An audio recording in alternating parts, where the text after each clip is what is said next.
Amigos, sejam muito bem-vindos ao canal. Senta aí, pega aquele café, ou se você for mais raiz, pega logo um energético, porque hoje a gente vai falar de um filme que é pura adrenalina, exagero, charme cafona e aquele tipo de ação que a gente assiste, já sabendo que não faz o menor sentido, mas ama mesmo assim. Estou falando de Mechanic, Resurrection, de 2016. Sim, aquela sequência em que o Jason Statham basicamente decide que leis da física são apenas sugestões. Antes de qualquer coisa, deixa eu já mandar a real para vocês. Se você gosta de filme profundo, cheio de simbolismo, que vai mudar sua visão de mundo, você entrou no vídeo errado. Mas se você gosta de ver um cara elegante, frio, metódico, que transforma assassinato em arte performática, aí, meu amigo, você está no lugar certo. Para quem não lembra, o personagem do Statham, Arthur Bishop, é aquele assassino profissional que faz tudo parecer acidente. O cara não mata, ele orquestra fatalidades. E isso sempre foi o diferencial da franquia. Não é só dar tiro, é criar uma narrativa em volta da morte. É quase um diretor de cinema dentro do próprio filme. O começo já é interessante porque o mundo acredita que ele está morto, e eu gosto disso. Sabe aquele momento da vida em que você pensa, queria sumir e começar do zero? Então, o Bishop literalmente fez isso. Ele se escondeu no Brasil, vivendo com outro nome, outra rotina, outra identidade. E eu vou dizer uma coisa: se eu fosse um assassino internacional, também escolheria um lugar paradisíaco para me esconder. O cara está ali, rotina simples, casa isolada, sistema de segurança absurdo, mas mesmo assim, paranoia nível máximo. E é aí que o filme mostra quem ele é. Ele não consegue simplesmente viver. Ele precisa controlar tudo. Cada saída de casa é calculada. Cada movimento é pensado. Ele é obcecado por segurança. E isso já diz muito sobre o personagem. Por fora, ele é frio. Por dentro, ele é um cara que vive com medo constante de que o passado bata na porta. E adivinha? Bate. Uma mulher misteriosa aparece e basicamente diz: "Eu sei quem você é." E eu adoro essa dinâmica porque o Bishop pode enganar o mundo, mas sempre tem alguém maior no jogo, sempre tem alguém puxando os fios. Ela traz uma proposta, ou melhor, uma ameaça disfarçada de proposta. 3 assassinatos, 3 alvos praticamente impossíveis. E não é só matar, é matar fazendo parecer acidente. Porque se tem uma coisa que define esse personagem, é o orgulho profissional. Ele não é um brutamontes, ele é um artesão da morte. Agora deixa eu falar de uma coisa que eu gosto muito nesse filme. O ritmo é completamente irregular.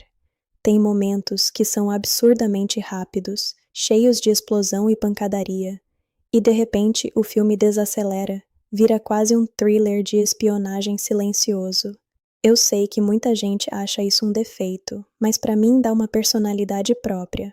Quando ele decide fugir do Brasil e queima o passaporte, eu achei essa cena simbólica. Não é só um documento pegando fogo. É ele abandonando mais uma identidade. Quantas vidas esse cara já viveu? Quantas versões de si mesmo ele já enterrou? E aí o filme começa a viajar pelo mundo. Tailândia, Malásia, Austrália. Parece até vlog de luxo, só que com assassinato no meio. Mas vamos falar da Dina, interpretada pela Jessica Alba. Eu sei que tem gente que critica o romance do filme, acha forçado, acha que tira o foco da ação. Eu vou ser sincero com vocês. É previsível? É, mas funciona dentro da proposta, porque o Bishop precisava de uma fraqueza. Até então, ele era quase uma máquina, e máquina não gera tensão emocional. Amor gera. Quando ela aparece machucada, vulnerável, você já sente que tem algo estranho. E claro que tem manipulação envolvida. O vilão usa ela como isca. Isso é clássico. Mas o que me chama a atenção não é o clichê. É como o Bishop muda aos poucos. Tem uma cena específica em que ele percebe que está se importando de verdade. E ali eu pensei, pronto, agora ferrou. Porque quando um personagem assim se apega, ele fica perigoso, mas também fica vulnerável. E é aí que o filme ganha combustível emocional. Agora vamos falar dos assassinatos. Porque é isso que vocês querem, eu sei. O primeiro alvo está numa prisão de segurança máxima na Malásia, no meio do oceano, cercada por tubarões. Quando eu vi isso, eu ri. Não vou mentir, é exagerado demais. Mas é aquele exagero gostoso de filme de ação dos anos 2000. O plano dele é brilhante dentro da lógica do filme, ele se deixa prender. Eu adoro quando o protagonista se coloca voluntariamente na jaula. Isso mostra confiança absurda. Ele entra na prisão já sabendo como vai sair. E a execução? Metódica, silenciosa. Ele transforma o assassinato em algo que parece natural. E depois a fuga. Meus amigos, ele literalmente nada em águas cheias de tubarões, usando um composto químico para afastá-los.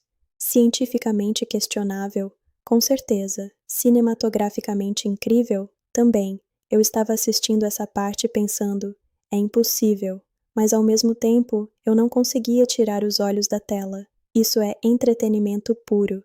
O segundo assassinato, aquele da piscina de vidro no topo do prédio, é talvez o mais estiloso do filme. Visualmente é lindo. A ideia de quebrar o fundo da piscina e fazer o cara cair dezenas de andares é tão absurda que chega a ser poética. É o tipo de morte que você sabe que exigiu uma equipe inteira de design só para parecer perfeita. E aqui entra uma coisa que eu preciso comentar. O filme sabe que é exagerado. Ele não tenta ser realista, ele abraça o absurdo. E quando um filme abraça o que ele é, isso para mim já ganha pontos. Mas o terceiro alvo, aí a coisa escala de vez. O vilão é um magnata do tráfico de armas, paranoico, cercado de segurança pesada, vivendo quase como um rei num castelo moderno cheio de armas automáticas. Essa parte vira quase um jogo de videogame. É tiroteio para todo lado, explosão, luta corpo a corpo.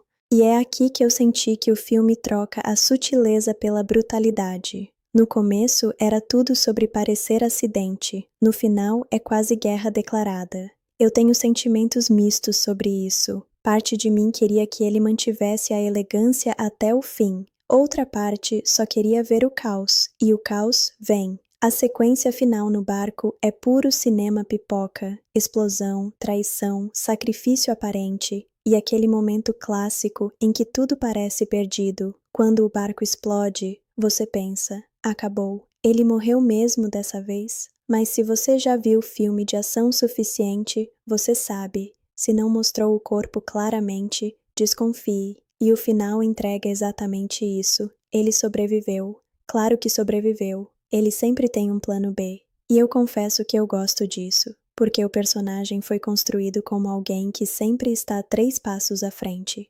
Agora, opinião sincera? Mechanic.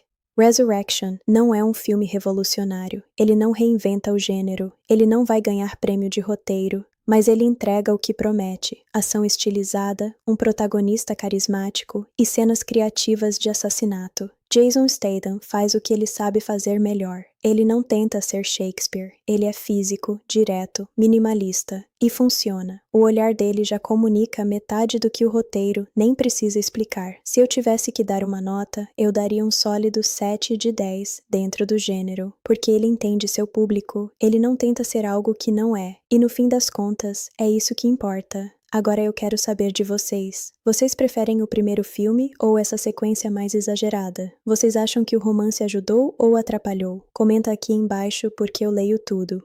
Se você curtiu esse tipo de análise mais solta, mais sincera, já deixa o like porque ajuda demais o canal. Se inscreve para não perder os próximos vídeos porque ainda tem muita ação absurda pra gente comentar por aqui. A gente se vê no próximo vídeo. E lembra, em filme de ação, a lógica é opcional, mas a diversão é obrigatória. Então vamos continuar, porque Mechanic, Resurrection ainda tem muita coisa pra gente destrinchar. E olha, quanto mais eu penso nesse filme, mais eu percebo que ele é aquele tipo de produção que funciona melhor quando você entra na brincadeira. Se você tentar analisar como um thriller realista, você vai achar 1000 furos, mas se você assistir como um espetáculo de precisão exagerada, aí ele cresce. Eu quero falar mais sobre o Arthur Bishop como personagem, porque, sinceramente, é aí que o filme se sustenta. Se você tirar o Jason Statham dali e colocar outro ator menos carismático, metade do impacto some. O Bishop não é um personagem extremamente desenvolvido em termos de diálogo. Ele não faz grandes discursos. Ele não tem monólogos emocionais profundos, mas ele tem presença, e às vezes presença vale mais do que 1000 linhas de roteiro. Tem algo quase obsessivo na forma como ele prepara cada assassinato. Ele não simplesmente executa o alvo, ele estuda o ambiente, entende a rotina, identifica fraquezas estruturais. Isso me lembra muito aqueles filmes de assalto onde o planejamento é tão interessante quanto a execução. E eu adoro isso. Eu sou o tipo de pessoa que vibra mais vendo o plano sendo montado do que a explosão acontecendo. E falando em plano, aquela sequência da prisão continua sendo uma das minhas favoritas. Não só pela fuga com os tubarões, que já é absurda o suficiente, mas pelo detalhe de como ele manipula as alianças internas. Ele não entra na prisão como um lutador, ele entra como estrategista. Ele observa quem manda, quem obedece, quem é impulsivo. Ele cria uma narrativa dentro da prisão para que o assassinato pareça natural. Isso é muito mais interessante do que simplesmente invadir e sair atirando. Agora, deixa eu ser sincero com vocês. O filme às vezes exagera na conveniência. Tudo dá certo demais. Os cálculos são perfeitos demais. Não existe quase margem de erro. E na vida real, e até em filmes mais pé no chão, o suspense vem justamente da possibilidade de falha. Aqui, o Bishop parece quase sobre-humano, e isso pode afastar quem gosta de tensão mais crua. Mas ao mesmo tempo, é justamente essa quase invencibilidade que transforma ele numa figura mítica. Ele não é só um assassino, ele é um fantasma. O mundo acredita que ele morreu, e ele usa isso como vantagem.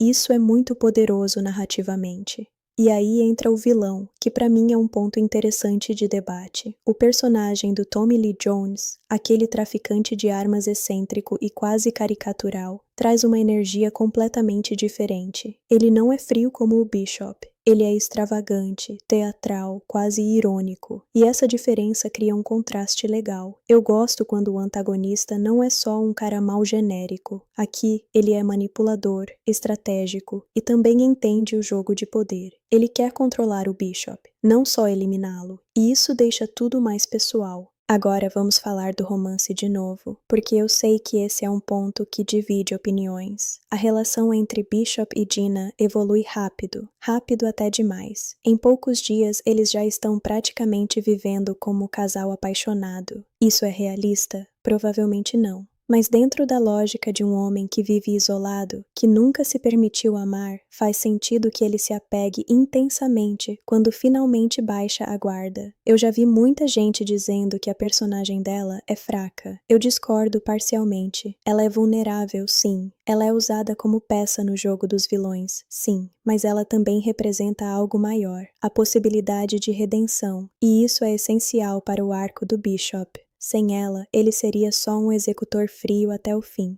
Tem uma coisa que eu percebi revendo o filme. Cada assassinato é quase um espetáculo visual diferente. O da prisão é claustrofóbico e tenso. O da piscina é elegante e arquitetônico. O do traficante final é explosivo e caótico. Parece até que o diretor quis experimentar 3 estilos dentro do mesmo filme. E eu gosto disso. Dá a sensação de que estamos viajando não só por países diferentes, mas por atmosferas diferentes. Mas também preciso falar daquilo que me incomodou um pouco. O filme, às vezes, abandona a inteligência do começo e mergulha numa ação mais genérica no final. Quando vira tiroteio desenfreado, perde um pouco daquela sofisticação que definia o personagem. Eu queria mais mortes acidentais, engenhosas, menos metralhadora e mais estratégia. Ao mesmo tempo, eu entendo a escolha. O clímax precisava ser maior, precisava escalar, e em Hollywood, escalar quase sempre significa explosão.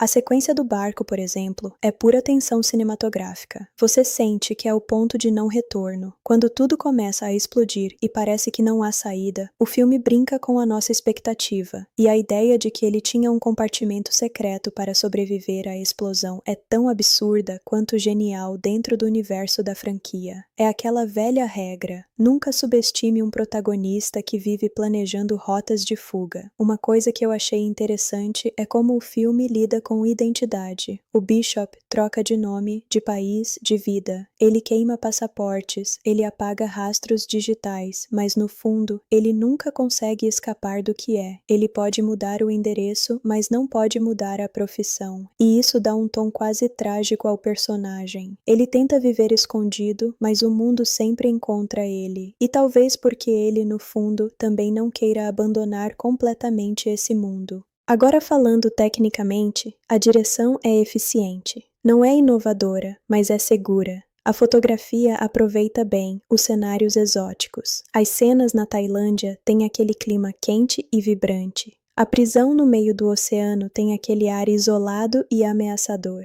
E o prédio com a piscina de vidro é visualmente impactante. A trilha sonora não é memorável, mas cumpre o papel. Ela acompanha a tensão sem roubar a cena. E o ritmo?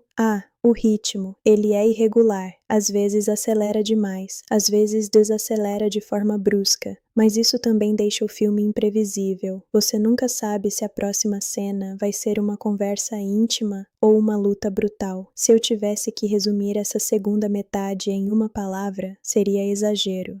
Mas exagero consciente. O filme sabe que está exagerando. Ele abraça isso. E talvez seja por isso que, mesmo com todos os defeitos, ele é divertido. Ele não pede desculpas por ser um blockbuster de ação. Ele não tenta ser arte cult. Ele quer entreter. E nisso ele acerta. Eu, pessoalmente, assisto Mechanic, Resurrection, como quem liga um videogame no modo campanha rápida. Não estou ali para refletir sobre a condição humana. Estou ali para ver um profissional executar missões impossíveis com estilo. E quer saber? Às vezes é exatamente isso que a gente precisa. Mas agora eu quero ouvir vocês. Vocês acham que o Bishop deveria ter morrido de vez no final para fechar o ciclo? Ou vocês também gostam dessa ideia de que ele sempre encontra um jeito de sobreviver? Conta aqui nos comentários, porque essa discussão é boa. E segura aí, porque ainda tem mais coisa pra gente falar sobre esse filme nos próximos trechos. Agora deixa eu aprofundar numa coisa que ficou martelando na minha cabeça depois que eu revi Mechanic, Resurrection. O filme fala muito sobre controle, e não é aquele controle político ou filosófico profundo. É controle pessoal mesmo. Controle do ambiente, controle das variáveis, controle da morte. O Arthur Bishop não é só um assassino, ele é um controlador obsessivo. Ele não aceita improviso, ele não aceita depender da sorte, e isso fica muito claro em cada detalhe do planejamento dele. Ele estuda a arquitetura, rotinas, padrões de comportamento. Ele calcula até o tempo que uma pessoa leva para atravessar um corredor. Isso não é só habilidade, isso é obsessão. E eu fico pensando, o que acontece quando um cara assim se apaixona? Porque o amor é a coisa mais imprevisível que existe. Não dá para calcular, não dá para simular, não dá para transformar em acidente. E é aí que o filme ganha uma camada interessante. Quando a Dina entra na vida dele de verdade, não como armadilha, mas como sentimento real, ele começa a perder aquela frieza absoluta. Pequenos detalhes mostram isso. Ele começa a reagir por impulso em alguns momentos. Ele começa a correr riscos que o Bishop do primeiro filme provavelmente não correria. E isso muda completamente a dinâmica. Tem uma cena que eu acho simbólica demais, quando ele percebe que está sendo manipulado através dela. A reação dele não é só raiva, é frustração, porque ele, que sempre está 3 passos à frente, foi usado emocionalmente. Isso mexe com o ego dele, e mexe muito. Agora vamos falar do vilão principal de novo, porque eu sinto que ele é subestimado. Ele não é o vilão mais icônico do cinema de ação, mas ele representa algo interessante, poder corporativo no submundo. Ele não é só um criminoso comum, ele é um empresário da ilegalidade. Ele negocia armas, manipula contratos, usa pessoas como peças descartáveis. E olha como isso é irônico. Ele precisa do Bishop justamente porque o Bishop transforma assassinato em acidente, ou seja, ele quer manter as mãos limpas enquanto suja as do outro. É quase uma metáfora de como o poder funciona em vários níveis da sociedade. E quando a gente chega na parte do terceiro alvo, o traficante de armas cheio de paranoia, o filme entra num território quase de guerra tecnológica. Segurança automatizada, sensores, armas espalhadas pela casa inteira.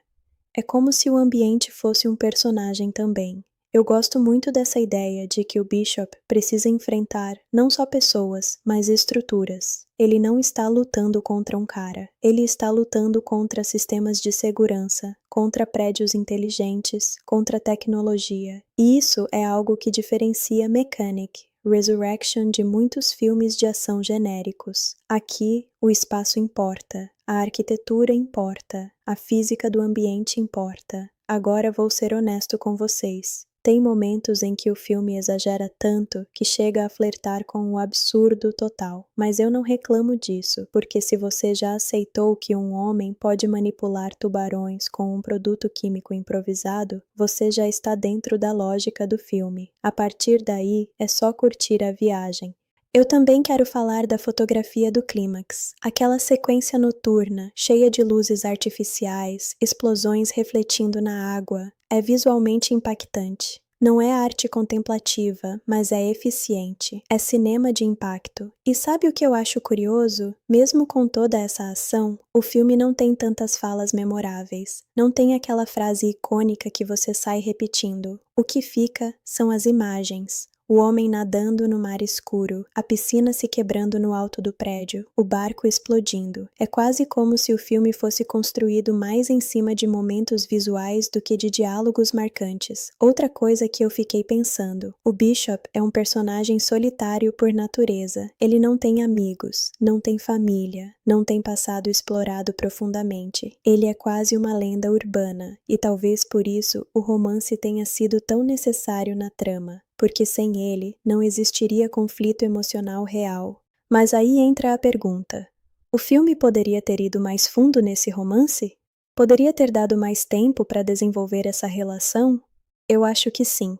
Às vezes parece que o relacionamento serve apenas como gatilho para as missões, quando poderia ter sido algo mais orgânico. Mesmo assim, a química entre os dois funciona dentro do padrão blockbuster. Não é algo profundo, mas é suficiente para a gente se importar. E agora vamos falar do final, aquele momento em que o mundo acredita, de novo, que ele morreu. Isso fecha um ciclo interessante. Ele começou o filme sendo considerado morto. Ele termina sendo considerado morto outra vez. É quase poético. Ele vive nas sombras. Ele existe nos rumores. Ele é mais lenda do que homem. E quando ele reaparece, vivo, tranquilo, caminhando como se nada tivesse acontecido, é aquela sensação clássica de claro que ele sobreviveu. E eu vou dizer, eu gosto desse tipo de final. Não porque seja surpreendente, mas porque é coerente com o personagem. Arthur Bishop não morre em explosão. Arthur Bishop planeja a própria explosão. Agora, analisando o filme como um todo, eu vejo ele como um produto muito específico do seu tempo. Anos 2010, ação estilizada, protagonista quase indestrutível, viagens internacionais, vilões caricatos. É aquele cinema que não pede reflexão profunda, mas entrega espetáculo. E às vezes, sinceramente, isso é o suficiente. Eu já reassisti esse filme mais de uma vez, não porque ele é uma obra-prima, mas porque ele é confortável dentro do gênero. Você sabe o que vai receber: planejamento inteligente, execução exagerada e Jason Statham fazendo cara de poucos amigos enquanto resolve tudo na base da precisão. Se eu fosse comparar com o primeiro filme, eu diria que o primeiro é mais contido, mais focado. Esse aqui é maior, mais espalhafatoso. Depende muito do que você prefere. Eu, particularmente, gosto quando a sequência expande o universo, mas ainda mantém a essência. E aqui, apesar dos exageros, a essência está lá. O código do Bishop continua o mesmo: eficiência, discrição e zero apego. Pelo menos até ele perceber que já está apegado demais. E isso, meus amigos, é o que torna a história interessante. Porque não é só sobre matar, é sobre o que acontece quando alguém que vive da morte começa a querer viver. E eu vou deixar uma reflexão para vocês. Se vocês tivessem a chance de desaparecer completamente e começar uma nova vida, vocês conseguiriam largar o que sabem fazer melhor? Ou o passado sempre encontraria vocês de novo? Comenta aqui porque essa pergunta é boa. No próximo trecho, a gente ainda pode explorar mais detalhes escondidos, curiosidades de bastidores e até teorias sobre o que poderia acontecer se tivesse um terceiro filme. Porque se tem uma coisa que esse final deixa aberta, é a possibilidade de continuação. Então já sabe, fica comigo, porque a conversa ainda não acabou. Agora eu quero ir para um lado um pouco diferente da conversa, porque até aqui a gente falou de ação, exagero, romance, vilões, mas tem uma camada em Mechanic, Resurrection, que muita gente ignora. O orgulho profissional do Arthur Bishop. Sim, eu sei que estamos falando de um assassino, mas dentro da lógica do filme, ele não se vê como um simples matador, ele se vê como um especialista, um artista, um cara que faz o impossível parecer inevitável, e isso para mim é o ponto mais interessante do personagem. Repara numa coisa, ele poderia simplesmente atirar nos alvos e ir embora. Seria mais fácil, mais rápido, mas não. Ele quer que pareça acidente, ele quer que ninguém perceba. Existe quase um código de ética torto ali. Ele não quer caos desnecessário, ele quer precisão. E quando o filme começa a abandonar essa precisão no final e mergulha no tiroteio aberto, eu senti uma pequena quebra de identidade. Não que a ação seja ruim, muito pelo contrário, é intensa, bem coreografada, cheia de impacto, mas ela é menos mechanic e mais filme de ação genérico. Eu fico imaginando como teria sido se o terceiro alvo também tivesse uma morte arquitetada como um acidente perfeito, algo mais cerebral, menos explosivo, talvez fosse mais coerente com a proposta inicial. Mas aí eu também entendo a escolha narrativa. O Bishop já não está mais trabalhando só por dinheiro ou orgulho. Ele está trabalhando por amor, e amor não é metódico. Amor é caótico. Então talvez o próprio estilo da ação mude porque ele mudou. E olha que interessante. No começo do filme, ele está isolado, vivendo quase como um fantasma. No final, ele está no meio de explosões gigantescas. É como se a escala externa refletisse o caos interno dele. Agora deixa eu falar de uma coisa que eu gosto muito nesse tipo de filme. O uso de cenários internacionais. Isso dá uma sensação de grandiosidade absurda. Não é só uma história localizada, é global. Brasil, Tailândia, Malásia, Austrália. O mundo inteiro vira tabuleiro de xadrez, e isso reforça a ideia de que o Bishop é um jogador internacional. Ele não é um assassino de bairro, ele é contratado por magnatas, criminosos globais, gente que mexe com bilhões. Aliás, falando em bilhões, tem algo curioso na forma como o filme retrata poder. Todo mundo nesse universo é absurdamente rico. Casas luxuosas, sistemas de segurança milionários, barcos gigantescos. É um submundo glamuroso, e isso cria aquele contraste interessante. O luxo por fora, podridão por dentro. Eu sempre acho fascinante como filmes de ação gostam de colocar vilões em ambientes opulentos. Parece que quanto mais dinheiro, mais paranoia. E no caso do terceiro alvo, aquilo é praticamente uma fortaleza tecnológica. O cara vive cercado de armas, como se estivesse esperando o apocalipse. Comenta aqui embaixo, e segura aí, porque ainda tem mais coisa pra gente explorar nesse universo do Mechanic. Agora deixa eu trazer uma reflexão que talvez não seja tão óbvia quando a gente assiste Mechanic. Resurrection pela primeira vez. Esse filme, no fundo, é sobre reputação. Sim, reputação. Porque o Arthur Bishop não é só um assassino, ele é uma marca. Pensa comigo, o nome dele circula no submundo como sinônimo de perfeição. Quando alguém quer um trabalho impossível feito de forma invisível, é ele que procuram. Ele virou lenda. E lenda é algo poderoso. Lenda gera medo.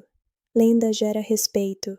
Lenda gera controle, e o mais interessante, o mundo acredita que ele está morto, ou seja, a marca continua viva mesmo quando o homem não está. Isso é muito forte. É como se a própria ideia de Arthur Bishop fosse maior do que ele. E quando a vilã decide forçá-lo a voltar ao jogo, não é porque ele é o mais forte fisicamente, é porque ele é o único capaz de fazer aquilo parecer natural. Ela precisa da assinatura dele. Eu adoro esse conceito de assinatura invisível. o crime perfeito como obra de arte. Mas aí vem o detalhe: quando ele começa a agir por emoção, essa assinatura começa a rachar. O terceiro ato é menos obra de arte e mais sobrevivência desesperada. E isso, para mim, é proposital. O filme mostra que até o profissional mais frio pode perder o controle quando algo pessoal entra em jogo. Agora deixa eu falar de um ponto que eu achei curioso e que muita gente não comenta. O filme brinca com a ideia de destino. Quantas vezes o Bishop tenta se aposentar? Quantas vezes ele tenta sumir? E sempre aparece alguém puxando ele de volta. Isso me lembra aquele arquétipo clássico do herói que quer paz, mas nasceu para a guerra. Ele pode tentar fugir, mas o mundo não deixa. E talvez isso seja até meio trágico, porque no fundo, o Bishop nunca vai ser só um homem comum vivendo à beira-mar. Ele sempre vai ser o cara que calcula distância, saída de emergência, ângulo de câmera, padrão de segurança. Inclusive, tem uma coisa que eu reparei revendo o filme. Mesmo nas cenas mais calmas, ele está sempre observando, sempre analisando. Ele não relaxa de verdade, nem quando está apaixonado. Isso diz muito sobre trauma, mesmo que o filme nunca fale abertamente sobre isso. E aí eu preciso comentar uma coisa bem honesta. Mechanic. Resurrection é aquele tipo de filme que melhora quando você aceita que ele não quer ser profundo, quando você para de procurar complexidade psicológica e simplesmente aprecia o espetáculo técnico. As cenas de ação são bem coreografadas. O Statham entrega fisicalidade real. Você sente impacto nos golpes. Não é aquele tipo de luta cheia de cortes rápidos que escondem dublê. Tem peso. E eu gosto disso. Hoje em dia, a gente tem muito CGI exagerado. Aqui, apesar dos exageros de conceito, a ação corporal ainda parece tangível. E isso faz diferença. Agora deixa eu tocar num ponto polêmico. O filme poderia ter ido mais longe na crítica ao tráfico de armas. Ele toca no assunto, mostra vilões milionários vendendo destruição, mas não aprofunda. Fica só como pano de fundo. Mas talvez esse nunca tenha sido o objetivo. Talvez o foco sempre tenha sido o jogo entre caçador e manipulador. E falando nisso, eu gosto muito da virada quando o Bishop começa a inverter o jogo contra quem o está chantageando. A partir daquele momento, o filme muda de energia. Ele deixa de ser peça e vira jogador novamente. É quase como assistir uma partida de xadrez onde o rei finge estar encurralado só para preparar o contra-ataque. E quando ele executa esse plano final, sobrevivendo à explosão, apagando rastros, sumindo mais uma vez, é a reafirmação da lenda. Mas aí eu pergunto para vocês, até quando isso funciona? Porque toda lenda, uma hora, vira alvo maior ainda. Se tivesse uma continuação, eu gostaria de ver alguém que realmente conseguisse antecipar todos os movimentos dele.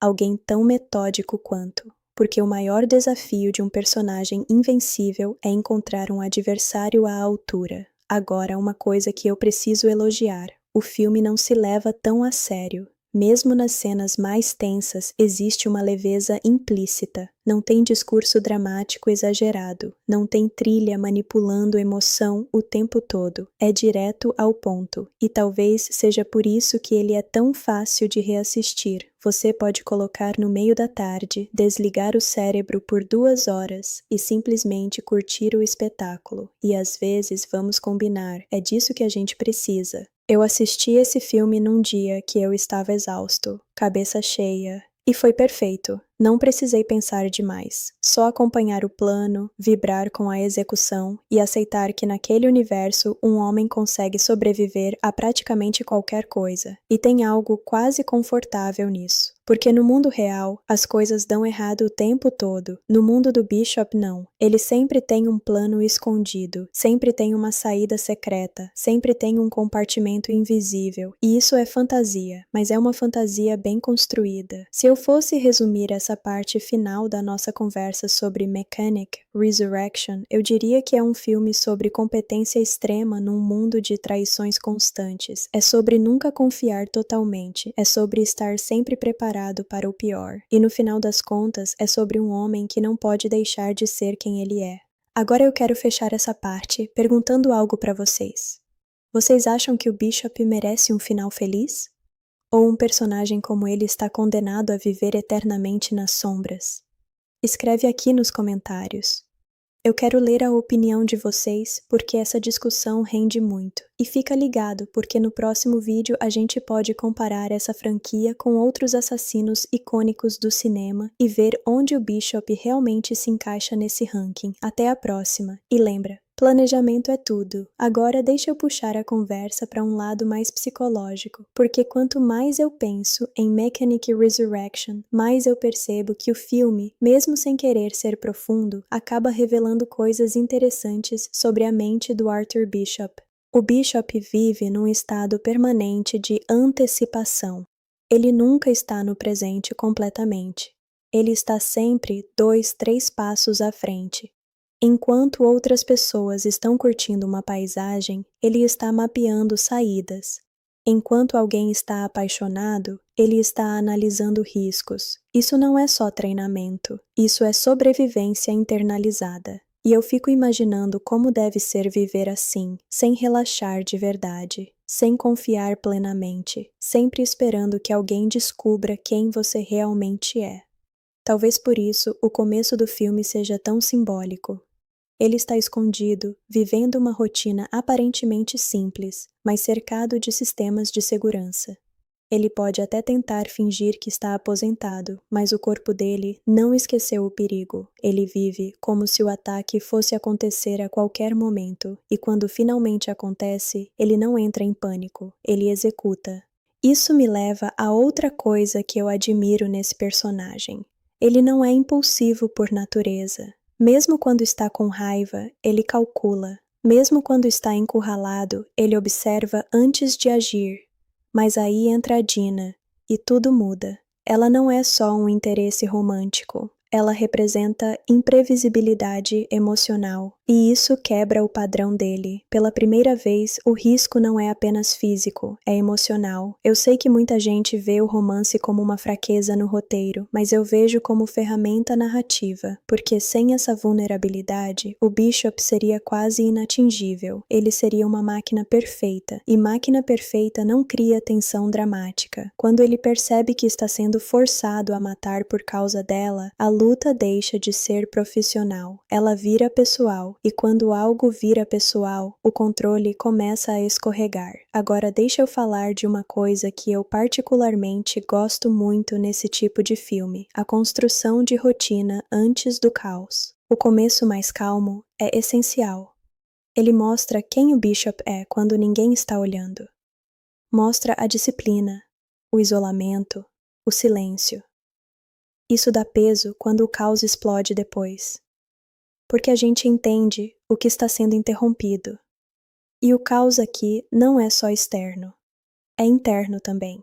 Quando ele aceita matar os 3 alvos, ele está, na prática, voltando ao que sabe fazer melhor. Mas dessa vez, não é por dinheiro ou contrato profissional. É por chantagem. E isso mexe com o orgulho dele. Porque o Bishop não gosta de ser controlado. Aliás, essa é uma das linhas invisíveis do filme. Quem controla quem? No começo, o vilão acha que tem o controle total, mas aos poucos, o Bishop começa a virar o jogo, e é isso que torna o terceiro ato satisfatório. Não é só vingança, é retomada de autonomia. Eu também quero falar do estilo de direção, nas cenas de ação corpo a corpo. Tem algo cru ali, não é aquela coreografia super estilizada tipo balé. É direto, seco, eficiente, golpes rápidos, objetivos. O Bishop não luta para impressionar, ele luta para neutralizar. E isso combina muito com o personagem. Agora, vamos falar de ritmo de novo. O filme alterna entre silêncio e explosão. Tem momentos quase contemplativos, com ele planejando, observando, montando o equipamento. E de repente, tudo acelera. Essa alternância cria uma sensação interessante de respiração. Você não fica exausto o tempo todo. O filme sabe quando desacelerar, mas claro, ele também exagera, principalmente na escala das situações. Prisão no meio do oceano cercada por tubarões, piscina de vidro a dezenas de andares, fortaleza tecnológica cheia de armas automáticas, é tudo muito maior que a vida real. Mas aí eu te pergunto, será que a graça não está justamente nisso?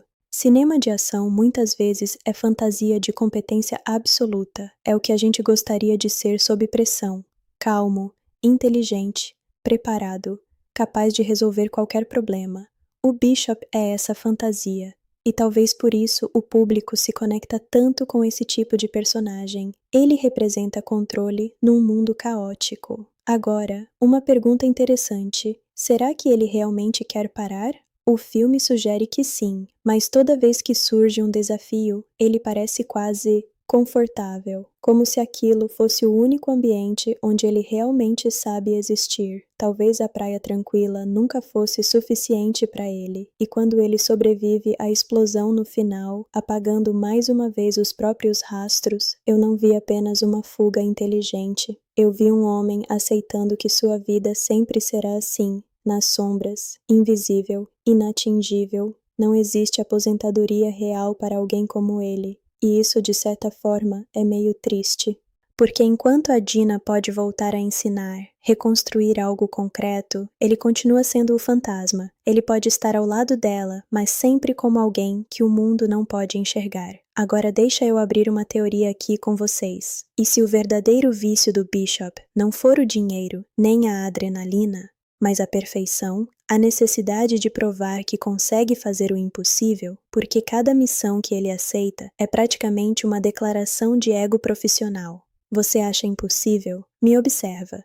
E isso é perigoso, porque quanto mais impossível, maior o risco. Se um dia surgir alguém ainda mais metódico, ainda mais paciente, será que o Bishop conseguiria antecipar? Eu adoraria ver esse confronto. Mas enquanto isso não acontece, Mechanic, Resurrection, entrega exatamente o que promete. Tensão, criatividade nas mortes, ação intensa e um protagonista que raramente perde o controle. E olha, mesmo com todos os exageros, eu me diverti.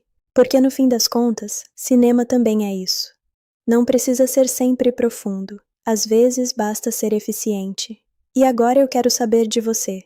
Qual foi a morte mais criativa do filme para você? A da prisão? A da piscina? Ou você prefere o caos final?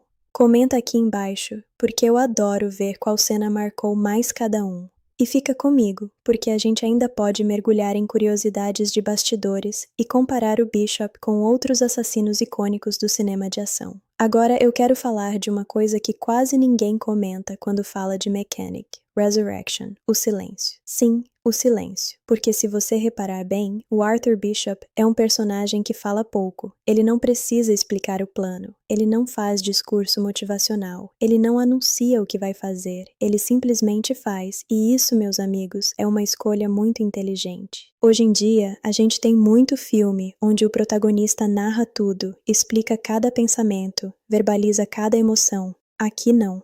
O Bishop comunica através de ação. Ele é econômico. E isso dá um ar mais perigoso ao personagem, porque o que é imprevisível, geralmente, é o que mais assusta. Tem uma cena que resume isso perfeitamente. Quando ele está observando o segundo alvo, estudando a estrutura da piscina de vidro. Ele não fala nada. Só olha, mede mentalmente, analisa. Aquilo ali é puro cinema visual. A gente entende o plano antes mesmo de ele executar. E isso é algo que eu valorizo muito. Mostrar ao invés de explicar. Mas agora deixa eu virar a chave da conversa, porque se o Bishop é o silêncio, o mundo ao redor dele é barulho. Explosões, tiros, ameaças, chantagens, perseguições. O contraste é claro. Ele é o ponto calmo no meio da tempestade. E talvez seja por isso que ele sobrevive sempre. Porque enquanto todo mundo reage emocionalmente, ele calcula. Só que aí, entra a Dina de novo. E o silêncio começa a rachar. Tem pequenos momentos onde a postura dele muda. O olhar fica diferente. O jeito de agir fica menos frio. E eu acho isso interessante demais, porque mostra que até o homem mais disciplinado pode ser desestabilizado. Agora eu quero tocar num ponto que eu acho que divide opiniões. O filme é previsível? Se a gente for honesto, em partes, sim. A gente sabe que ele vai conseguir matar os 3 alvos. A gente sabe que ele provavelmente vai sobreviver no final. Esse não é o tipo de filme que aposta no choque inesperado. Ele aposta na execução do processo. E eu não acho isso um defeito, porque o prazer aqui não está em o que vai acontecer, está em como vai acontecer. É como assistir um mágico que você já sabe que vai tirar o coelho da cartola. Você não está ali para descobrir se ele vai conseguir. Você está ali para ver como ele vai fazer. E cada assassinato é exatamente isso, um truque elaborado. Falando nisso, a morte da piscina continua sendo, para mim, a mais icônica visualmente. Aquela queda absurda, o vidro estilhaçando, o corpo despencando no vazio. É quase operístico, é dramático, exagerado e memorável. Já a da prisão é mais tensa, mais sufocante, mais estratégica. É ali que o Bishop mostra que não depende só de cenário chamativo. Ele depende de inteligência. Agora o terceiro ato. O terceiro ato é onde o filme assume de vez que quer ser espetáculo. Tiroteio pesado, infiltração, explosões gigantescas, é adrenalina pura. E eu vou ser sincero com vocês, eu gosto quando o filme se permite escalar, porque ficar só na sutileza talvez deixasse o final morno. O caos dá uma sensação de clímax verdadeiro, mas também admito que parte de mim queria mais elegância até o fim. Outra coisa que eu acho interessante é como o filme trabalha com confiança. O Bishop não confia em ninguém, e com razão. Ele já viveu traições demais, e quando ele começa a confiar na Dina, ele paga o preço. Isso levanta uma questão. Num mundo como o dele, confiar é um erro ou uma necessidade humana, porque viver sozinho é seguro, mas também é vazio. E eu acho que essa é a grande tensão emocional do filme. Ele pode sobreviver sozinho, mas será que ele quer quando ele reaparece no final, vivo, andando tranquilamente como se tivesse apenas resolvido mais um detalhe logístico? Aquilo não é só sobrevivência, é escolha. Ele escolhe continuar invisível, e invisibilidade tem um custo. Agora deixa eu falar do Jason Statham especificamente. Ele não é um ator de grandes variações emocionais. Ele tem um estilo muito definido, mas esse estilo encaixa perfeitamente aqui. Ele transmite competência, ele transmite perigo, ele transmite foco. E às vezes, no cinema de ação, isso é mais importante do que complexidade dramática. Eu não consigo imaginar outro ator fazendo o Bishop com a mesma energia. Ele tem aquele físico funcional, aquele jeito direto, aquela postura de quem está sempre pronto. E isso sustenta o filme. Agora vamos imaginar um cenário alternativo. E se o plano dele falhasse de verdade? E se um dos assassinatos desse errado? Será que o filme teria sido mais impactante? Talvez. Mas também poderia ter quebrado o mito, porque no fundo, Mechanic, Resurrection vende a ideia de um homem quase perfeito naquilo que faz. E quando você compra essa ideia, você aceita que ele raramente vai errar. E talvez seja justamente isso que torna o personagem tão fascinante. Ele é humano, mas opera como se fosse máquina. Ele sente, mas age como cálculo. Ele ama, mas planeja como estrategista. E essa dualidade mantém a gente preso até o último minuto. Agora eu quero fazer uma pergunta diferente para vocês. Vocês acham que o Bishop é um herói, um anti-herói ou simplesmente um profissional sem moral? Porque o filme nunca tenta pintar ele como salvador. Ele não está lutando por justiça global. Ele está lutando por sobrevivência e por alguém que ama. E isso muda tudo. Escreve aqui embaixo qual é a sua leitura dele. Porque dependendo do ponto de vista, ele pode ser visto de formas completamente diferentes. E segura aí, porque ainda dá para explorar comparações com outros assassinos icônicos do cinema e ver onde o Bishop realmente se posiciona nesse ranking dos mais frios e calculistas das telonas. Agora eu quero ir ainda mais fundo, numa coisa que ficou ecoando na minha cabeça depois de revisitar Mechanic Resurrection, a ideia de legado. Sim, legado, porque quando a gente fala de um personagem como Arthur Bishop, a pergunta não é só ele vai sobreviver, a pergunta é o que ele deixa para trás. Ele é um homem sem filhos, sem família visível, sem raízes fixas. Ele troca de nome como quem troca de roupa. Ele apaga o próprio rastro digital. Ele queima passaporte. Ele apaga vídeos que provam que está vivo. Ele literalmente apaga a própria existência sempre que precisa. Então, que tipo de legado alguém assim constrói? E é aí que entra algo interessante. O legado dele não é emocional, é profissional. Ele construiu uma reputação. Ele construiu um mito. No submundo, o nome Bishop significa algo, significa precisão, significa invisibilidade, significa que se você o contratou, o impossível vai acontecer. Mas olha que ironia. Ele quer fugir justamente desse legado. No começo do filme, ele está tentando viver como alguém comum. Ele quer paz, quer anonimato. Só que o passado dele é tão grande que não permite isso. E talvez essa seja a maior tragédia do personagem. Ele é bom demais no que faz. Agora deixa eu trazer uma provocação aqui para vocês. Será que o Bishop realmente queria abandonar essa vida? Ou ele só queria abandonar o risco de morrer? Porque quando surge um desafio impossível, ele não hesita tanto assim. Ele aceita, ele planeja, ele executa. Tem uma parte de mim que acha que ele sente falta da complexidade das missões. A rotina tranquila não estimula a mente dele. Ele é movido por cálculo, estratégia, tensão. Talvez a praia nunca fosse suficiente. E isso me faz pensar numa comparação interessante. Existem dois tipos de personagens de ação: os que querem sair do jogo e realmente conseguem, e os que estão presos ao jogo porque ele faz parte da identidade deles. O Bishop claramente pertence ao segundo grupo. Agora vamos falar de construção de tensão. Uma coisa que eu percebi é que o filme não cria suspense pela dúvida do sucesso. Ele cria suspense pelo processo. A tensão está em como ele vai encaixar todas as peças.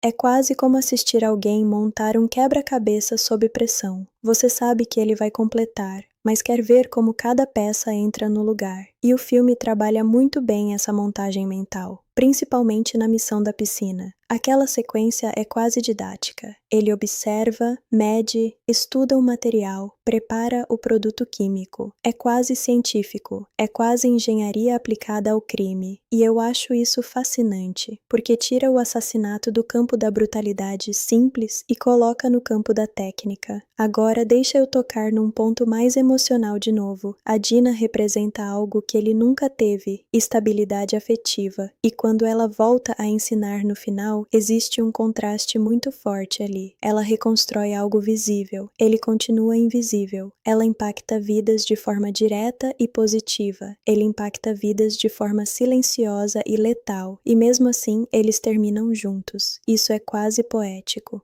mas também é frágil. Porque a qualquer momento o passado pode voltar. E essa sensação de instabilidade permanente faz parte da identidade do filme. Não existe felizes para sempre, completamente seguro aqui. Existe apenas sobrevivemos por enquanto. E isso combina muito com o tom geral da história. Agora vamos falar de algo que eu achei subestimado: o uso da geografia como obstáculo. A prisão no meio do oceano, o prédio altíssimo com piscina suspensa, a fortaleza tecnológica isolada, o barco cheio de armamento. O ambiente não é só cenário, ele é desafio. E isso é algo que eu sempre valorizo em filmes de ação, quando o espaço importa, quando ele influencia a estratégia, quando ele cria limites físicos reais. Mesmo que alguns conceitos sejam exagerados, o filme tenta dar lógica interna às escolhas. E falando em lógica interna, eu gosto muito de como o final fecha o ciclo do mundo acredita que ele morreu. Ele começa morto, termina morto para o mundo. É quase como se o filme dissesse: essa é a única forma de ele ter paz, sendo oficialmente inexistente. Mas será que isso é paz mesmo? Porque viver como fantasma exige vigilância constante, exige não confiar totalmente em ninguém, exige estar sempre preparado para desaparecer de novo. Talvez o verdadeiro descanso nunca venha, e isso deixa a história com uma camada melancólica que muita gente não percebe porque está focada nas explosões. Agora, deixa eu fazer uma pergunta sincera para vocês. Se vocês fossem o Bishop, depois de tudo isso, vocês tentariam viver uma vida normal com a Dina? Ou escolheriam se afastar para protegê-la? porque amar alguém nesse universo é quase colocá-la em risco automaticamente. E essa é a tensão que o filme deixa no ar. Eu gosto quando uma história de ação consegue deixar essas perguntas abertas, porque mostra que, mesmo no meio do espetáculo, existe espaço para reflexão. E é isso que eu mais curto revisitando Mechanic, Resurrection. Ele não é perfeito, ele não é profundo o tempo todo, mas ele tem camadas suficientes para a gente conversar por horas. E enquanto a gente conversa, percebe que por trás das explosões existe um personagem tentando equilibrar duas coisas incompatíveis, amor e anonimato. E isso, meus amigos, é mais complicado do que enfrentar tubarões. Então, comenta aqui embaixo, você acha que o Bishop consegue realmente ter uma vida estável depois disso? Ou ele está condenado a sempre reaparecer quando alguém poderoso decidir puxar ele de volta? Quero muito saber a opinião de vocês, porque essa discussão ainda rende muito. Agora eu quero entrar numa análise mais estrutural do filme, porque quanto mais a gente conversa sobre Mechanic, Resurrection, mais eu percebo que ele segue uma fórmula muito específica, e faz isso de maneira consciente. Se você parar para olhar friamente, o filme é dividido em 3 grandes desafios. 3 alvos, 3 cenários extremos, 3 estilos diferentes de execução. Isso quase transforma a narrativa em fases de um jogo. E eu não digo isso como crítica negativa, muito pelo contrário. Existe algo muito satisfatório nesse formato quase episódico.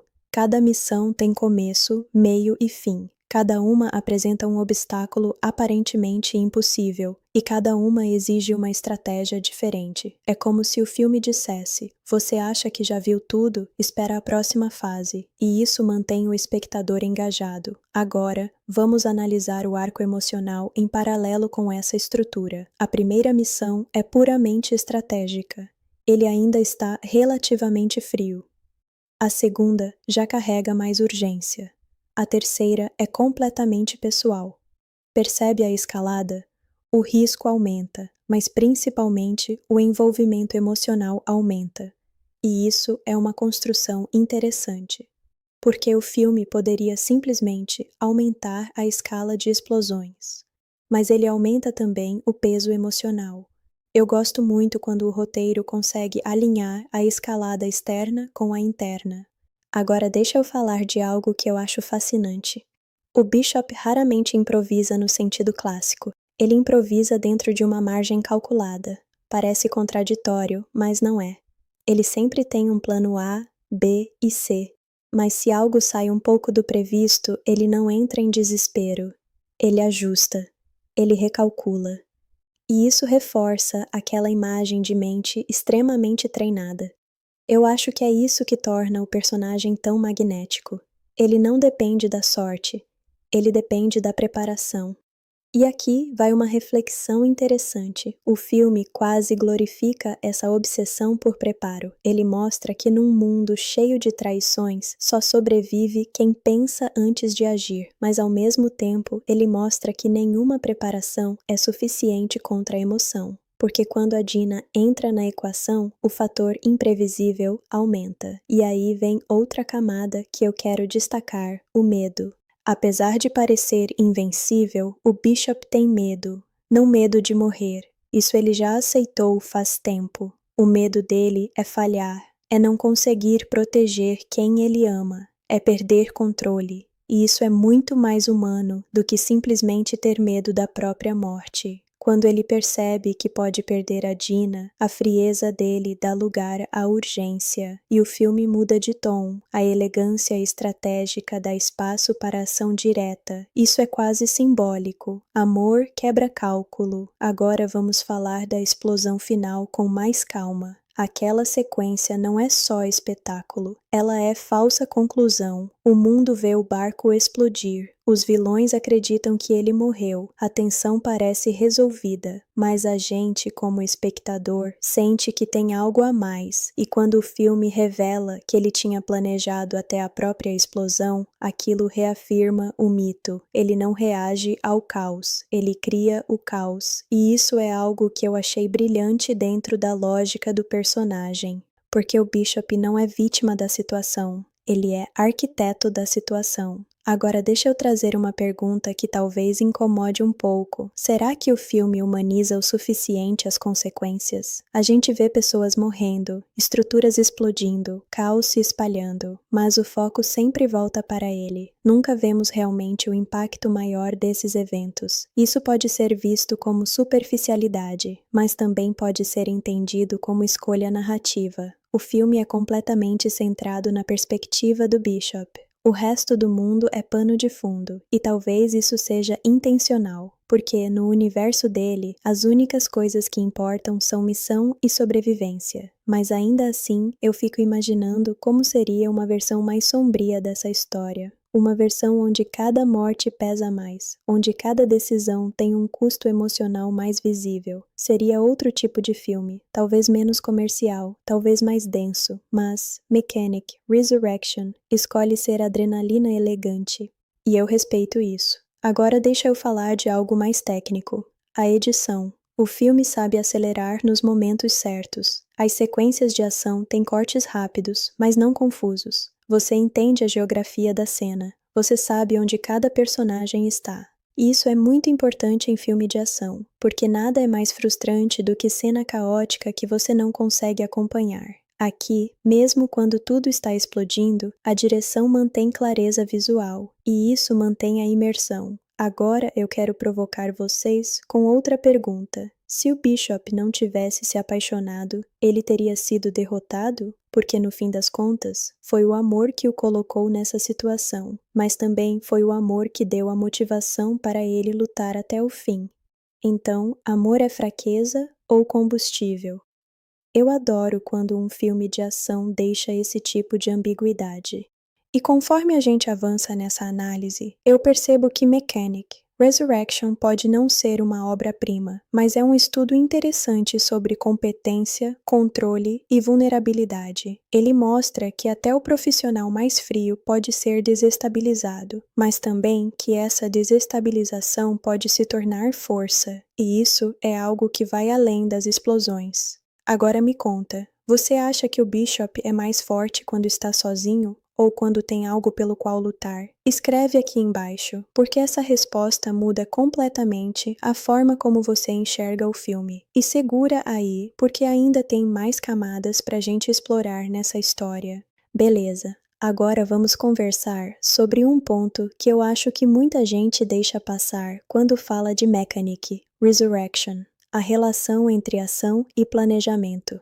Porque olha só, o filme não é só explosão por explosão, é a execução calculada de cada movimento que faz a diferença. O Bishop não corre para atirar, ele observa, analisa, testa e só depois age. E isso, para mim, é o que separa o simples filme de ação do filme que te deixa grudado na tela. O que eu mais gosto é que cada cena de ação tem lógica interna. Tipo a prisão, no meio do oceano, cercada por tubarões. Pode parecer exagero, mas dentro do universo do filme faz sentido. É um desafio que só alguém com a inteligência e disciplina do Bishop conseguiria superar. E a tensão não vem só do perigo físico, mas do fato de que ele tem que pensar rápido, calcular riscos, improvisar. Cada passo dele é medido e a gente sente a mente trabalhando. E não dá pra não comentar sobre a piscina de vidro no prédio alto. Cara, isso é cinema visual. A forma como ele usa o espaço, o vidro, a química. É quase um balé de precisão. E a cena entrega aquele prazer que a gente sente vendo alguém executar algo impossível de maneira quase artística. E é engraçado, porque parece improvável, mas a preparação faz tudo parecer real. A gente quase acredita que é possível. Mas além das cenas de ação, o que eu acho fascinante é como o filme constrói a tensão emocional. A entrada da Dina muda completamente a dinâmica. Até então, ele é máquina, cálculo, frio. Mas quando ela entra na história, o fator imprevisível aumenta. De repente, o risco não é só físico, é emocional, e isso cria uma camada a mais no personagem. Ele tem que pensar não só em matar os alvos, mas em proteger alguém que importa de verdade. E aí a gente percebe algo que é quase sutil. O Bishop é humano, mesmo que tente não ser. Ele sente culpa, ele sente preocupação, ele sente medo de perder. E isso é o que faz a história funcionar além da ação. O público se conecta não porque ele é perfeito, mas porque ele é extremamente competente dentro de suas limitações emocionais. Agora, um detalhe que pouca gente comenta. O silêncio do Bishop é ouro. Ele fala pouco, quase nada, mas cada gesto, cada olhar, cada escolha transmite informação. Ele comunica pelo que faz, não pelo que diz. Isso faz com que a gente preste atenção nos detalhes e se sinta quase cúmplice das ações dele. É uma construção de personagem inteligente, mesmo que o roteiro não se proponha a ser psicológico. E olha só, eu preciso falar da escalada de perigo. Cada alvo é maior e mais complexo que o anterior.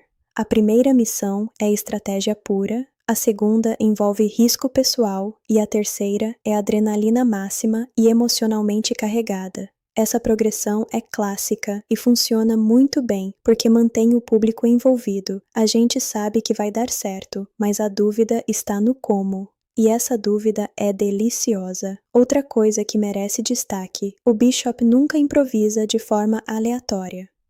Ele improvisa dentro de margens calculadas. Isso reforça a ideia de que ele está sempre 2 passos à frente.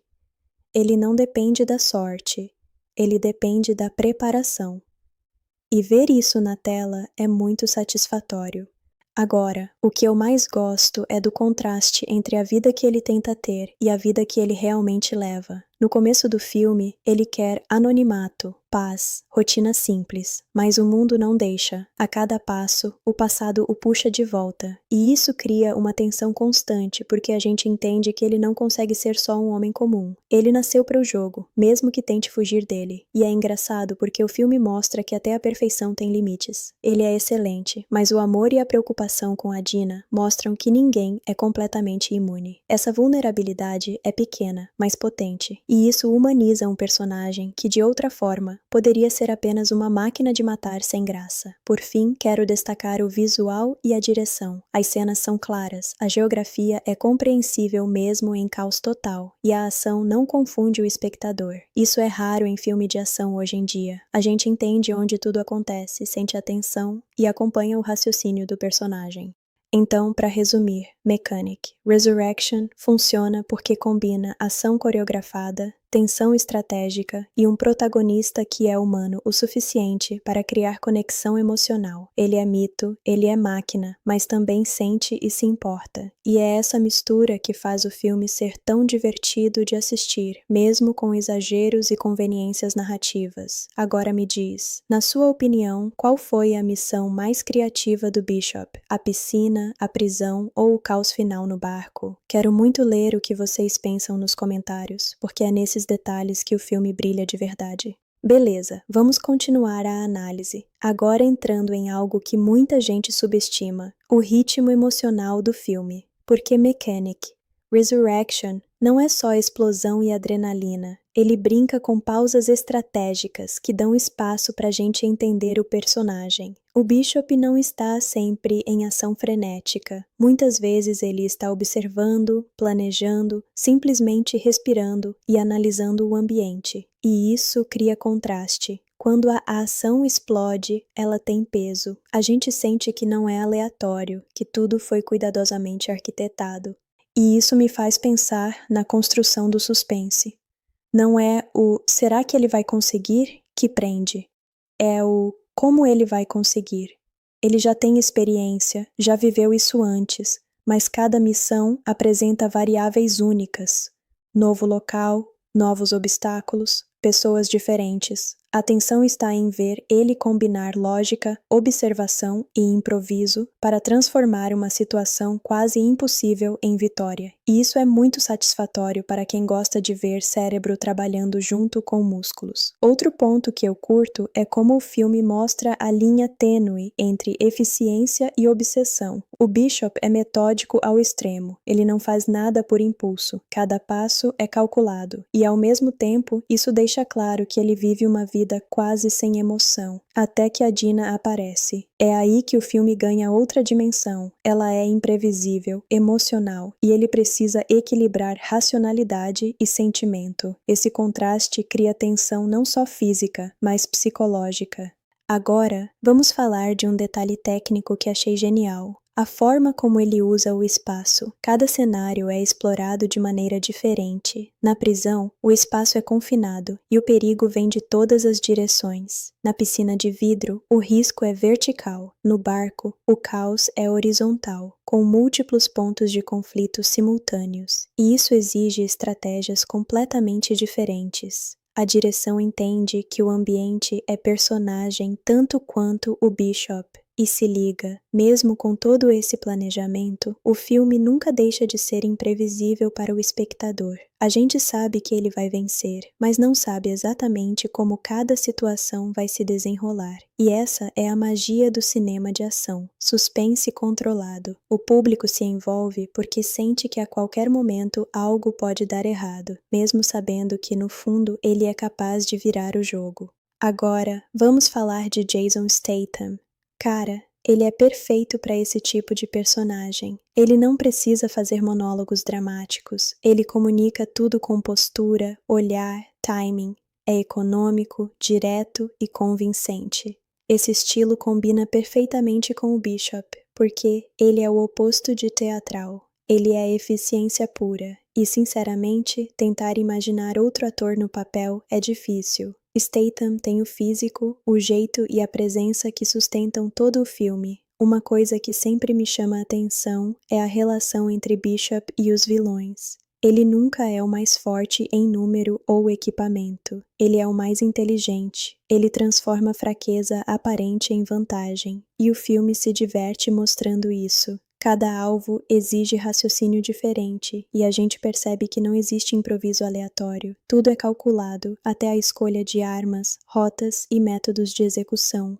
E olha só, o fator surpresa emocional também é forte. Quando a Dina é capturada, ele não está só resolvendo uma missão, ele está protegendo alguém que importa. Isso muda tudo. A ação deixa de ser fria e estratégica para se tornar pessoal e urgente. É nesse ponto que o filme consegue equilibrar adrenalina com emoção. Outra coisa que eu gosto muito é o tema da invisibilidade. O Bishop vive entre o mundo real e o mundo fantasma. Ele apaga rastros, muda identidade, manipula a percepção. Isso não é só estilo, é filosofia de vida. Ele quer estar presente, mas invisível. Esse jogo de esconder e revelar é fascinante e cria uma tensão contínua, porque ninguém jamais sabe o que ele vai fazer a seguir. E é exatamente isso que torna o final tão impactante. A explosão do barco parece um fechamento definitivo, mas a gente sabe que ele sobreviveu. Ele continua invisível, controlando o caos, mantendo o mito. E isso reforça a ideia de que a vida dele é feita de ciclos, missões, fugas, reclusão e, novamente, desafio. Para mim, Mechanic, Resurrection funciona porque equilibra 3 coisas essenciais: ação bem coreografada, suspense estratégico e desenvolvimento sutil de personagem. Mesmo com exageros cinematográficos, o filme mantém coerência interna, e é esse equilíbrio que faz a gente voltar para rever, comentar e até discutir teorias sobre cada detalhe. Agora me conta, qual cena te deixou mais impressionado? A infiltração na prisão, a queda da piscina de vidro ou a batalha final no barco? Quero ver nos comentários porque essas escolhas dizem muito sobre como cada um percebe o ritmo e a criatividade do filme.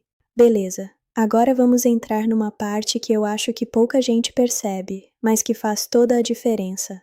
A psicologia por trás das ações do Bishop, porque se você parar para pensar, Mechanic, Resurrection não é só sobre explosões e assassinatos criativos. É sobre como alguém vive dentro de uma mente estratégica e extremamente disciplinada.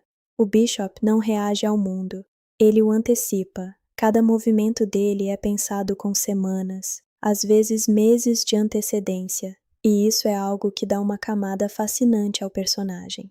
E isso me leva a pensar no isolamento que ele vive. Ele está sempre sozinho, mesmo quando está rodeado de gente. No início do filme, ele tenta se misturar, viver de forma normal, mas a rotina metódica e as precauções extremas mostram que ele não consegue relaxar de verdade. Ele planta bombas preventivas, observa cada detalhe, verifica cada cenário. É quase como se ele estivesse numa bolha de preparação constante. E isso deixa claro que, para ele, segurança é uma obsessão, quase um vício. Agora entra a Dina na história, e é aí que o filme muda de nível. Ela não é só interesse romântico, ela representa imprevisibilidade emocional. E o Bishop, que sempre controlou tudo, é forçado a lidar com algo que não pode calcular. É o primeiro ponto de vulnerabilidade real dele. O que me chama a atenção é que o filme não transforma isso em drama exagerado. Ele mostra sutileza, um olhar, uma pausa, uma decisão diferente. São detalhes pequenos, mas carregados de significado. Outra coisa interessante é como o filme alterna entre momentos de calma e caos. Nos trechos em que ele planeja, a gente sente cada segundo da preparação. Nos trechos de ação, tudo explode de forma rápida e violenta. Essa alternância cria um ritmo que te mantém ligado na história. A gente respira junto com ele, analisa junto com ele e depois se perde na adrenalina da execução. É quase como viver a missão ao lado do Bishop, sem precisar estar no perigo real, mas sentindo a tensão como se estivesse. E cara, a cena da piscina de vidro é perfeita para exemplificar isso. Ele estuda o local, cria um método químico para quebrar o vidro no momento certo, calcula o tempo da queda. É praticamente um experimento científico letal, e o filme não precisa gastar minutos explicando como ele fez. A execução fala por si só. A gente percebe a inteligência e o cuidado sem precisar de diálogos extensos. Falando em diálogos, um ponto que eu gosto é que o Bishop não fala muito. Ele não explica, não justifica. Ele age, e isso faz toda a diferença. A comunicação dele é visual, física, estratégica. Cada gesto, cada passo, cada observação conta. É cinema de ação eficiente que respeita a inteligência do público. Agora vamos tocar numa camada mais emocional de novo. O relacionamento com a Gina mostra que, mesmo alguém extremamente disciplinado, não é imune à conexão humana. Ele se preocupa, sente medo de perder, e essa vulnerabilidade cria tensão real. É o contraste entre controle absoluto e emoção genuína que dá profundidade ao personagem. Outra coisa que eu curto é como o filme trabalha o conceito de invisibilidade. O Bishop não quer ser apenas competente, ele quer ser inalcançável. Ele apaga rastros, muda a identidade, manipula a percepção dos outros. Essa necessidade de desaparecer é quase filosófica. Ele pode existir plenamente apenas quando ninguém o observa de verdade, e isso cria uma tensão contínua, porque a qualquer deslize ele poderia ser descoberto. E não podemos esquecer da escalada dos desafios. Cada missão é mais complexa que a anterior. Primeiro alvo, estratégico, frio, calculado. Segundo alvo, combina risco pessoal e criatividade extrema. Terceiro alvo, adrenalina máxima, pressão emocional e física. Essa progressão mantém o público engajado e mostra que o Bishop não é apenas força bruta, ele é mente, planejamento e execução. Agora deixa eu tocar num detalhe técnico que merece elogio, a edição e o ritmo visual. Mesmo nas cenas mais caóticas, a direção consegue mostrar onde cada personagem está, como o espaço é ocupado e como o perigo se desenrola. Isso é raro em filmes de ação, onde a confusão às vezes prejudica a compreensão. Aqui, a clareza aumenta a atenção, porque a gente sabe o que está em jogo a cada segundo. Outra coisa que eu curto muito é como o filme trabalha os espaços de ação. Cada cenário é explorado de maneira criativa. A prisão cercada de tubarões, a piscina de vidro no topo do prédio, o barco cheio de inimigos. Cada ambiente exige estratégias diferentes, e a maneira como o Bishop interage com eles reforça sua inteligência e adaptação. É ação que funciona porque existe lógica interna, não é apenas explosão por explosão. E sobre a piscina de vidro, eu não canso de elogiar essa cena. Ele calcula cada movimento, o tempo da quebra do vidro, a reação do alvo. É quase como assistir a um experimento científico extremo. E o filme não precisa detalhar tudo em diálogos. A execução fala por si só e a gente percebe a genialidade do personagem só assistindo. Outra camada que merece destaque é a tensão de confiança. O Bishop não confia em ninguém, e com razão. O mundo dele é traiçoeiro, mas mesmo assim, ele cria laços mínimos, selecionando cuidadosamente quem pode entrar em seu círculo. É interessante ver como ele mede cada relação, cada gesto, e como a confiança, mesmo limitada, se torna crucial para a sobrevivência e sucesso das missões. E é aí que entra outro ponto fascinante, o equilíbrio entre controle e vulnerabilidade. Ele controla tudo, a missão, o ambiente, os inimigos, mas não pode controlar o amor, a preocupação e os riscos emocionais que surgem com a Dina. Essa tensão entre poder absoluto e vulnerabilidade humana é o que mantém o personagem interessante e o filme envolvente. Agora, falando de técnica visual, a edição do filme é excelente. Mesmo nas cenas mais caóticas, a clareza espacial é mantida. A gente consegue acompanhar cada personagem, cada ponto de conflito, sem se perder. Isso faz com que a adrenalina não seja confusão, mas prazer de acompanhar cada detalhe da execução estratégica do Bishop. Por fim, o final do filme fecha o ciclo de maneira inteligente. A explosão do barco parece um encerramento definitivo, mas a gente sabe que ele sobreviveu, apagou rastros, manteve o mito. Ele continua invisível, manipulando percepções e sobrevivendo no limite entre caos e controle.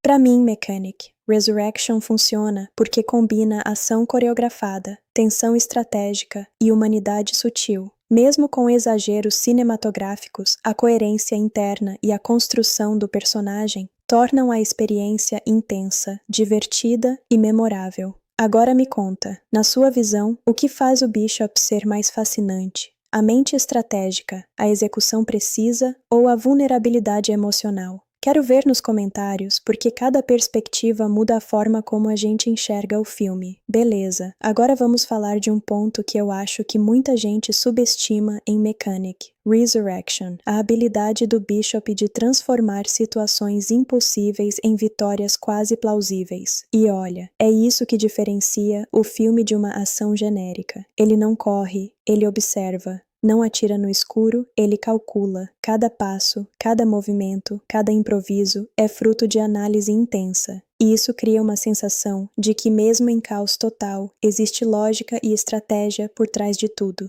O que eu mais curto é a tensão que vem disso. Não é só a adrenalina da ação, mas o suspense intelectual. A gente sabe que ele vai vencer, mas não sabemos como. Será que ele vai conseguir despistar os inimigos na prisão cheia de tubarões? Vai conseguir quebrar a piscina de vidro sem se ferir? Vai salvar a Dina antes que seja tarde? É esse como que mantém o filme interessante, porque a ação deixa de ser apenas visual e se torna mental também, e aí entra a Dina como catalisadora emocional.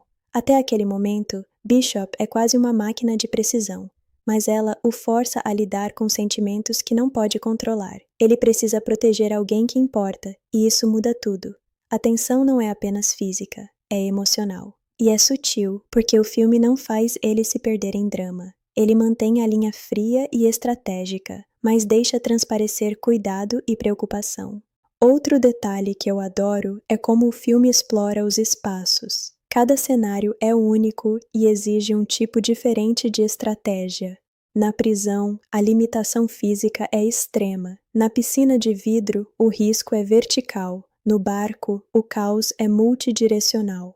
A gente percebe que o Bishop não é apenas fisicamente capaz, mas extremamente adaptável, e isso mantém cada missão fresca e diferente da anterior.